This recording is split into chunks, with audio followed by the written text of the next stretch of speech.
ತೆಲಂಗಾಣದ ಖಮ್ಮಂ ಜಿಲ್ಲೆಯ ಅಶ್ವರಾಜ್ಪೇಟೆ ಪುರಸಭೆ ಚುನಾವಣೆಯಲ್ಲಿ ಸೋತ ಕಾಂಗ್ರೆಸ್ ಅಭ್ಯರ್ಥಿ ಎಂ ಹರಿಬಾಬು ಈಗ ಮತದಾರರಿಗೆ ಕೊಟ್ಟಿದ್ದ ಆಮಿಷಗಳನ್ನ ವಾಪಸ್ ಕೇಳುತ್ತಿದ್ದಾರೆ. ಚುನಾವಣಾ ಪ್ರಚಾರದ ವೇಳೆ ಗೆಲುವಿಗಾಗಿ ಮತದಾರರಿಗೆ ಹಣ ಮತ್ತು ಪ್ರೆಷರ್ ಕುಕ್ಕರ್ಗಳನ್ನು ಹಂಚಿದ್ದ ಈ ಅಭ್ಯರ್ಥಿ ಫಲಿತಾಂಶ ಬಂದ ಮೇಲೆ ವಿಚಿತ್ರ ಹಠಕ್ಕೆ ಬಿದ್ದಿದ್ದಾರೆ.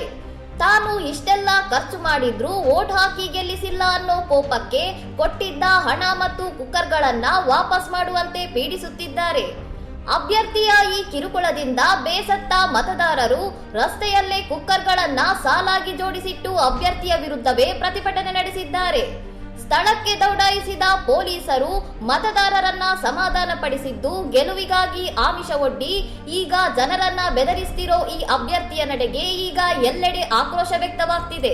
ಇನ್ನಷ್ಟು ಸುದ್ದಿಗಳಿಗಾಗಿ ನೋಡ್ತಾ ಇರಿ ಸೌರಂ ಟಿವಿ.